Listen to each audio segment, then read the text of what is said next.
Hi guys, today I'm going to show you how to sweeten a wine without blowing up any bottles. So what we've got here is a strawberry wine that I've let run completely dry. So it's fermented all the way till there's basically no sugar.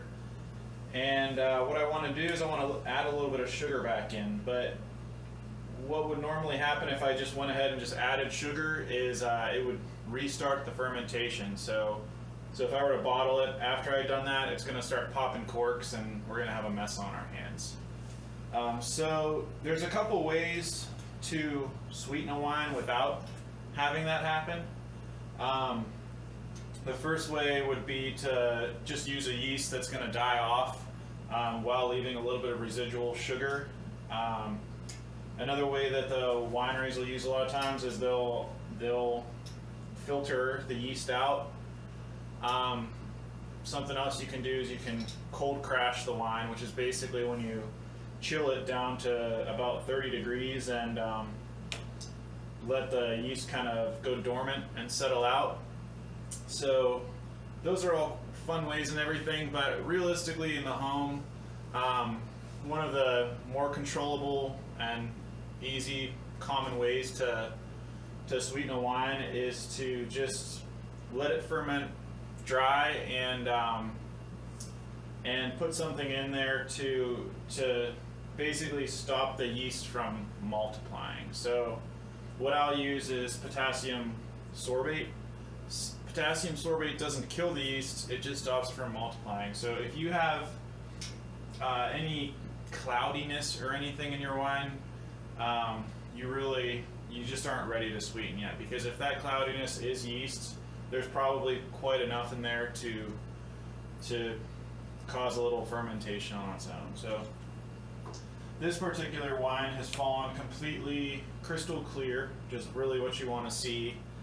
You can see on the bottom there's just a little film, which I'm assuming some of that little film is yeast. So what I'll do is I'll rack it off into a freshly sanitized carboy, and we'll go ahead and we'll add our potassium sorbate, and then we can talk about actually adding some sugar back into the wine.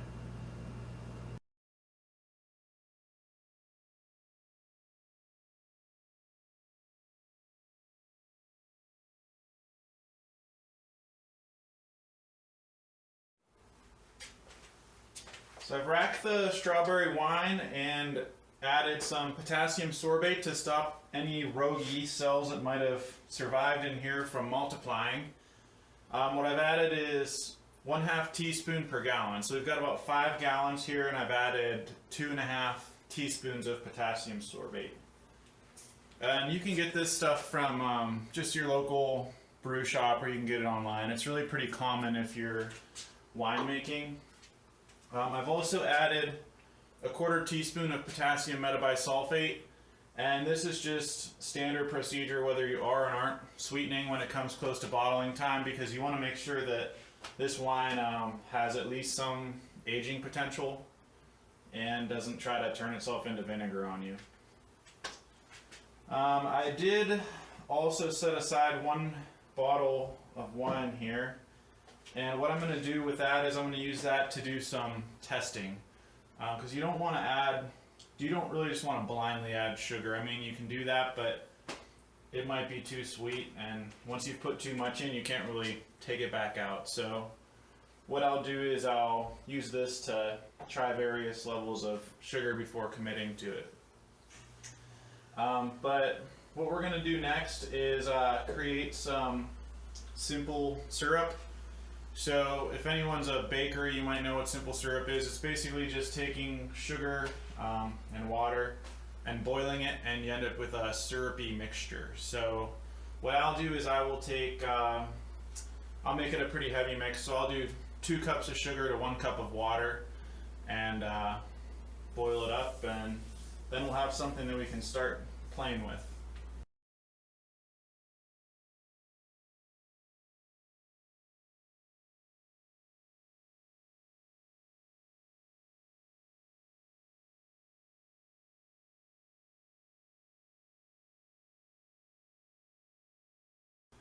So after rigorous taste testing, I've decided I want it to be somewhere between 2 and 3% simple syrup by volume.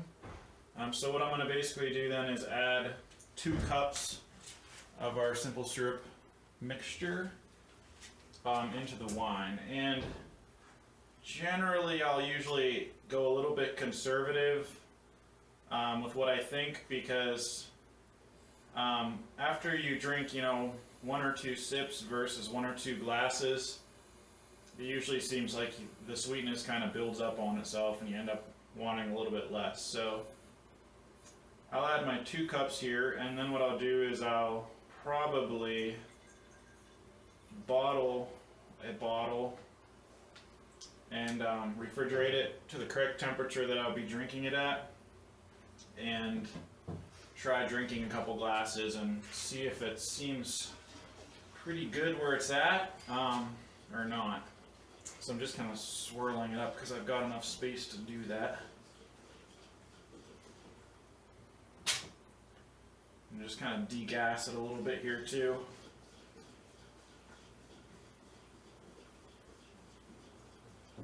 Sometimes a little bit of CO2 stays in the wine, so right before you bottle, it doesn't hurt to degas a little bit.